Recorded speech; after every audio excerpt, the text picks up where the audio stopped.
नमस्कार दोस्तों, स्वागत है आपका अपने चैनल मिस्टर सिविक राइज पर। दोस्तों आइए आज के कच्चे कर्मचारी जुड़ी कुछ खबरों को फटाफट जान लेते हैं, कहां से क्या खबर आई है। तो सबसे पहली खबर देख लेते हैं दोस्तों, आज जगाधरी से यहाँ पर लैब सहायकों ने दिया है धरना। जी हाँ दोस्तों, लैब सहायक जो कंप्यूटर लैब सहायक दोस्तों सरकारी स्कूलों में कॉन्ट्रैक्ट पर काम करें दोस्तों, वो धरना दे रहे थे और यहाँ पर शिक्षा मंत्री कंवरपाल गुर्जर से मिलना चाहते थे। तो रास्ते में दोस्तों ये आंदोलन करते हुए चल रहे थे, तो पुलिस ने इनको रोककर एक डेलीगेशन को दोस्तों यहाँ पर ले गई जो शिक्षा मंत्री से मिलवाने के लिए। वहाँ पर इन्होंने बताया शिक्षा मंत्री साहब को कि 12 साल से ये सरकारी स्कूलों में काम कर रहे हैं, लेकिन आज तक मात्र 12,000 रुपये ही इनको दिए जा रहे हैं। सरकार ने कौशल रोजगार निगम बनाया था जो पार्ट 1 और पार्ट 2 के कर्मचारी जिसमें रखे जाएंगे, लेकिन न तो ये पार्ट 1 में आते हैं और न ही पार्ट 2 में आते हैं। इसलिए इनको शिक्षा विभाग में ही मर्ज किया जाए, यानी कि विभाग के अंडर इनको लिया जाए और सेवा सुरक्षा के जो नियम है दोस्तों वो इनको जिस तरह से प्रदान किए जाए, बनाए जाए, ताकि इनकी जो नौकरी है वो सुरक्षित हो सके। तो यहाँ पर ये प्रदर्शन कर रहे थे अपनी नौकरी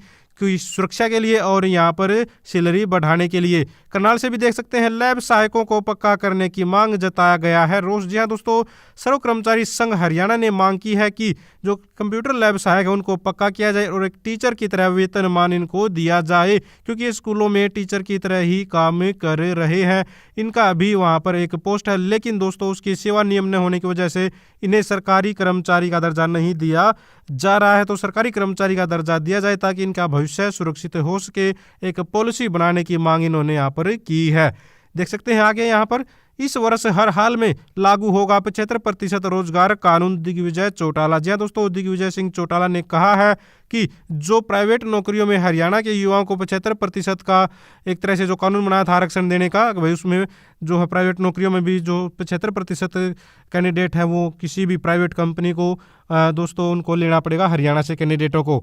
तो दोस्तों वो जो कोर्ट में चला हुआ है केस, उस पर जो है पूरा मामला अभी अटका हुआ है, लेकिन यहाँ पर ये बता रहे हैं, इन्होंने कहा है दिग्विजय सिंह चौटाला जी ने कि इस साल हर हाल में उसको लागू करवा दिया जाएगा किसी भी तरीके से। मान लीजिए जैसे भी कोर्ट में केस जीत कर या फिर जो भी कानून वगैरह और उसमें कोई संशोधन वगैरह करके, तो एक अच्छी बात कह सकते हैं। सरकार पूरा प्रयास यहाँ पर करते हुए नजर आ रही है कि जो 75% वाला कानून है वो हरियाणा के युवाओं को लाभ जरूर देगा। आगे बढ़ते हैं, यहाँ पर देख लीजिए सिरसा से खबर है, रोडवेज कर्मचारियों का सभी डिपो पर धरना प्रदर्शन 14 को। तो रोडवेज विभाग के कर्मचारी 14 फरवरी को दोस्तों धरना प्रदर्शन करने जा रहे हैं। यहाँ पर बता दें कि खाली पड़े पदों को पक्की भर्ती से भरा जाए, साथ में खाली पड़े पदों पर प्रमोशन भी किया जाए, 5,000 रुपये जोखिम भत्ता दिया जाए। 1992 से 2003 के मध्य लगे कर्मचारियों को नियुक्ति तिथि से पक्का किया जाए। 2016 में लगे चालकों को पक्का करने व सभी कर्मचारियों को हरियाणा कौशल रोजगार निगम से दोस्तों जो एक तरह से सरकार डाल रही है, जिन कर्मचारी उनको न डाला जाए। और साथ में यहाँ पर बताया गया है कि सीधे तौर पर उनको पक्का किया जाए, सभी छुट्टियां इनको उपलब्ध करवाई जाए, यानी कि इनको सभी छुट्टियां दी जाए। ये सारी की सारी मांगे हैं और इन्हीं मांगों को लेकर यहाँ पर 14 तारीख को धरना प्रदर्शन करने जा रहे हैं।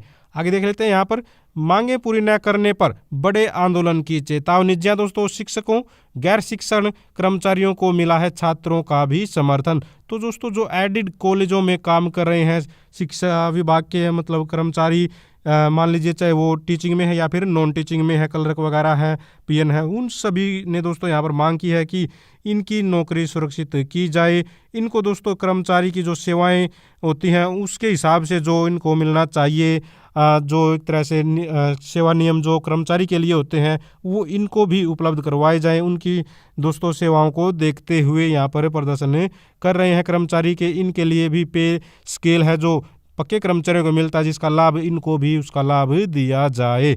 इसके बाद आगे बढ़ते हैं, यहाँ पर सरकार की वादा खिलाफी के विरोध में कर्मचारियों का आंदोलन, सभी विभागों के क्लर्क एकजुट होकर बनाएंगे आंदोलन की रूपरेखा।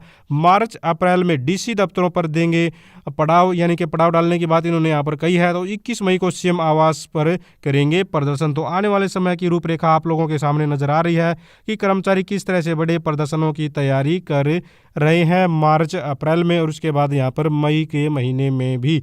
तो कर्मचारी संगठन अपनी मांगों को लेकर एक बार फिर से रणनीति तैयार कर रहे हैं। एक और खबर देख लेते हैं, लास्ट खबर है, देश भर में होमगार्डों को झटका, एफसीआई के गोदामों की कमान संभालेंगे एक्स सर्विसमैन। जी हाँ दोस्तों, पूरे देश में साथियों यहाँ पर जो है होमगार्डों को सुरक्षा का जिम्मा दिया गया था एफसीआई के जो गोदाम है उन पर, लेकिन अब दोस्तों 1 फरवरी, इसी 1 फरवरी से दोस्तों, अब जो आज कितनी तारीख है, 6 तारीख है, तो 1 फरवरी से दोस्तों इनकी सेवाएं समाप्त कर दी गई हैं।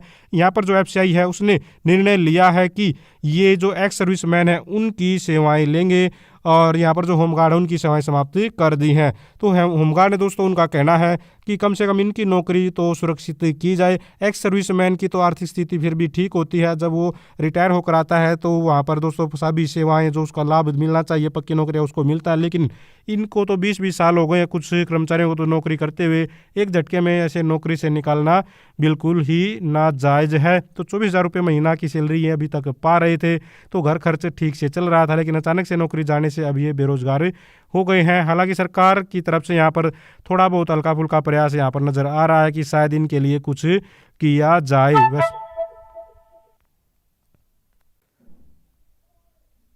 तो दोस्तों ये थी सारी की सारी आज के कच्चे कर्मचारी जुड़ी खबरें। अगर आप भी चाहते हैं हरियाणा में एजुकेशन से रिलेटेड कच्चे कर्मचारी जुड़ी खबरें समय पर पाना तो चैनल को जरूर सब्सक्राइब करें, वीडियो को लाइक करें, दोस्तों साथ शेयर करें। Thank you very much.